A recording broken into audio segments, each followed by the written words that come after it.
Para a gente abrir rapidamente algumas perguntas. Quem tem interesse em fazer pergunta para um dos nossos convidados aqui, que foram palestras incríveis. Quem quer começar? Não precisa ser todo mundo de uma vez assim, não. Pode ser de um em um. Um por vez. Quem quer? Eu. Quem é Aqui. eu? Aqui, já está com o microfone aí? Já. Pode falar. Eu queria te dizer que você fudeu literalmente com as minhas ideias da melhor forma possível, tá? Te parabenizar. Boca suja, hein? E muito do que tu falou nos faz refletir, tanto quanto colaborador de uma empresa, como futuro empreendedor. Essa questão do cara que você tinha confiança nele, que ele frequentava a tua casa, isso acontece com a gente todos os dias, de diversas formas, não só no mundo corporativo em si.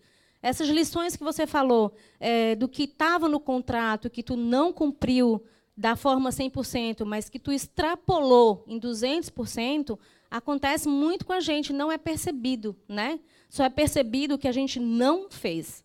Mas o que a gente faz, extrapola, dificilmente é reconhecido. Muito bacana a tua fala. E quando eu falei que você fudeu com as nossas ideias, é porque assim, você nos faz pensar muito mais além do que estava previsto nesse contexto de relação colaborador e empresa e de empresa colaborador. Que a gente nunca se põe no lugar de quem nos dá a empregabilidade, né? A gente só pensa nos ganhos enquanto funcionário. O que é que eu vou lucrar com isso? Tipo, quantas pessoas estão deixando de lucrar por não estarem aqui e foram oportunizadas para ela? Muito bacana o que tu nos faz, né, refletir em todo esse contexto de empreender. E empreender para você também, que foi a primeira palestrante, em si próprio. Muito obrigada pelo aprendizado e pelo ganho que vocês nos oportunizaram. Show de bola. Mais alguém? É como disse Carlos Drummond de Andrade, né? O sistema é foda. Muito bom. Mais alguém? Marina, você quer fazer algumas considerações sobre?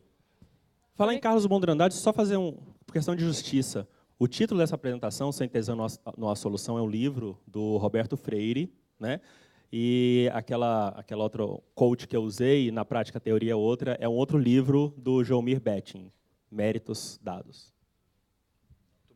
Falando um pouco sobre esse assunto, só para complementar, realmente o sistema quer foder a gente, mas eu sou sempre a pessoa que vê as coisas de uma forma muito otimista. Então, ele pode até querer foder a gente, mas depende da gente querer fazer as coisas de uma forma diferente ou não também. Então, tentar pensar fora da caixinha, tentar mudar a percepção, depende muito da gente também, sabe? O sistema realmente está aí, tem muita dificuldade, mas também tem muito prazer, tem muita coisa que pode ser feita. Mas se cada um não fizer a sua parte, nada vai mudar também. Alguém aqui joga capoeira? Não? Joga capoeira. Capoeira, para mim, é a melhor metáfora para toda essa realidade empreendedora que a gente tem. Capoeira, o tempo todo tem alguém querendo te sacanear. E o tempo todo você... Tanto capoeira não é uma luta, é um jogo, por isso que se chama de jogo. E o tempo todo você está trabalhando para transformar aquele limão numa limonada. Aproveitar aquele golpe do seu parceiro numa oportunidade para você fazer um movimento plástico, acrobático, super bonito. Né? Endossando as palavras da Marina, eu acho que é exatamente isso que nos motiva. É você pegar cada uma dessas experiências e aproveitar elas para pensar fora da caixa e falar assim, como agora eu consigo hackear o sistema para fazer acontecer os meus sonhos, o meu propósito. E puxando o assunto só para fechar, a gente está numa época de eleição, né? Tá todo mundo conversando sobre esse assunto, o que vai acontecer com o Brasil, meu Deus do céu, vai entrar em crise, essas pessoas horríveis estão aí para gerenciar esse país. E eu tenho a minha visão muito clara disso. Eu rezo todos os dias para que o ano que vem a gente entre numa crise profunda. Eu quero que isso aconteça. Porque é só entrando na crise para a água bater na bunda e a gente realmente olhar e mudar as coisas. Porque se não bater, a gente não muda. Então, eu estou rezando todos os dias para que realmente entre numa crise ano que vem profunda, muito profunda, e que as coisas realmente mudem no Brasil. Eu acredito que realmente as crises são extremamente importantes para tudo na nossa vida. Como eu comentei antes, o erro é fundamental para o aprendizado. Muito bem, principalmente para as mudanças, né? Mais alguém? Eu. Quem é eu? Levanta aqui. a mão, eu. Eu aqui. sou eu. Quero fazer uma pergunta.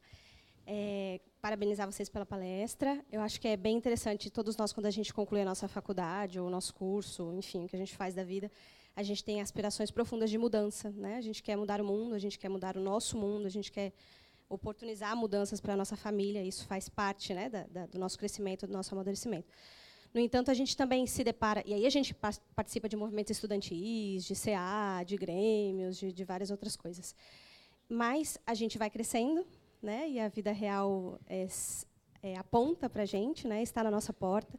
E aí a pergunta que eu faço para vocês, que já experienciaram muitas coisas aí, estão no mundo, é como lidar com isso, né, sabendo que nós somos orgânicos, como você disse, né, como se deparar com essa realidade em que a gente quer mudar, quer fazer muitas coisas por nós, pela nossa família, por muita gente, enfim, mas a vida real está aí, batendo a nossa porta com as contas. A gente tem, então, expectativas e realidade. Como administrar isso aí? Como você, na sua empresa, faz isso? E como você, na sua vida, espera fazer isso também ao longo desse período?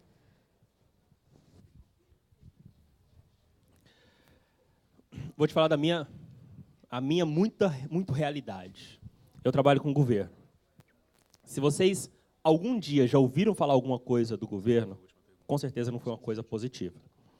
Trabalhar com o governo é uma bosta. Você tem que lidar com a puta burocracia, gente babaca, gente que não quer fazer a diferença, gente que é premiada pela ineficiência. Gente que, quanto mais ganha, mais ele está sentado em cima do rabo, porque não tem razão nenhuma para se expor a um risco, a qualquer risco. Risco político, risco administrativo e tal.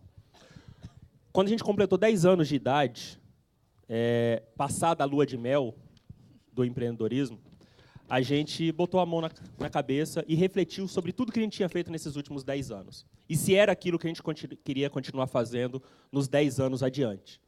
E a gente chegou à conclusão que não.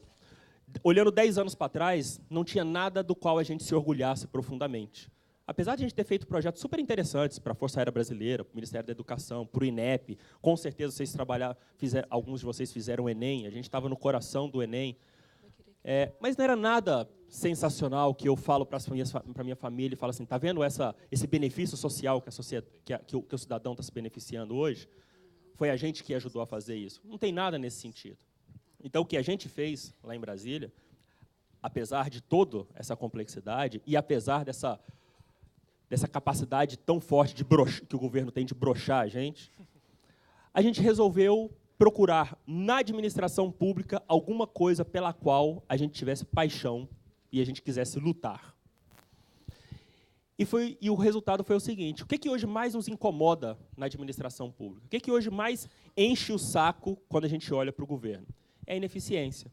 É o sentimento do cidadão de que o dinheiro que ele investe nessa máquina ele não é retornado na forma de benefícios.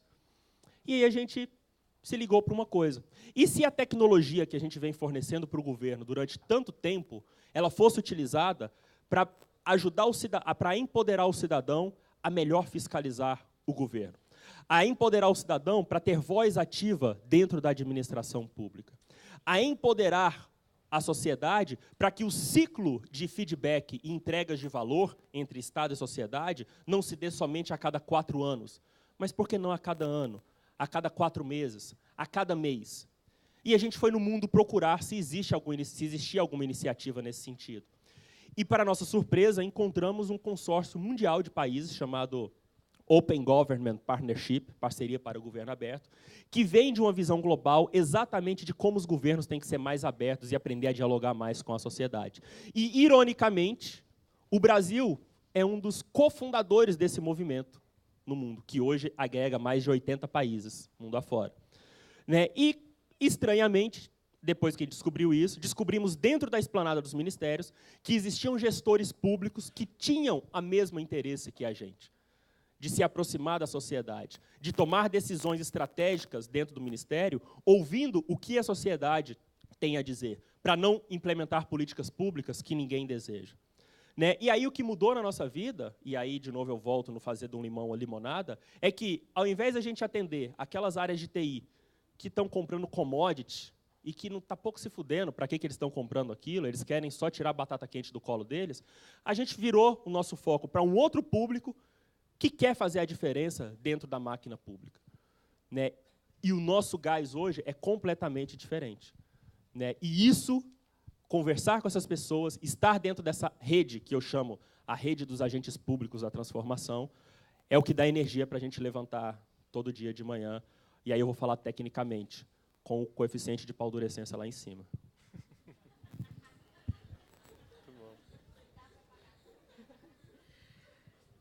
Somando tudo isso, porque eu também vivi isso dentro da Aporé, respondendo a sua pergunta, é muito comum realmente a gente olhar para a sociedade e se desmotivar, porque ver que as coisas como estão, como as pessoas são, como elas agem, isso, sim, pode desmotivar durante algumas horas. Ponto. Você tem que olhar isso e ser como uma fonte de inspiração para continuar fazendo as coisas. E a gente tem muita mania de olhar para o externo, ficar olhando para o externo, para o externo, para o externo, e achando que ele define tudo. Se você, como pessoa, realmente quer mudar, e realmente está fazendo coisas para mudar, você vai servir como exemplo para os outros.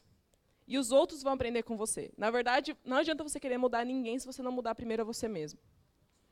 E isso é o mais difícil.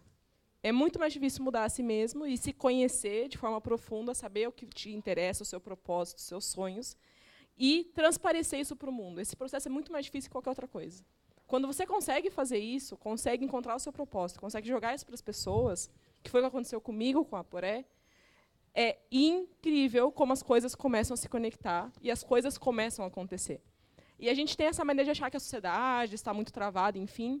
Tem muita gente fazendo coisas muito legais. A gente fica preso a poucas mídias, a poucas informações, e achamos que tudo é assim. Mas se você começar a procurar, as pessoas que realmente estão fazendo a mudança, elas não ficam por aí no Facebook, nas redes sociais falando mal. Elas estão fazendo a mudança.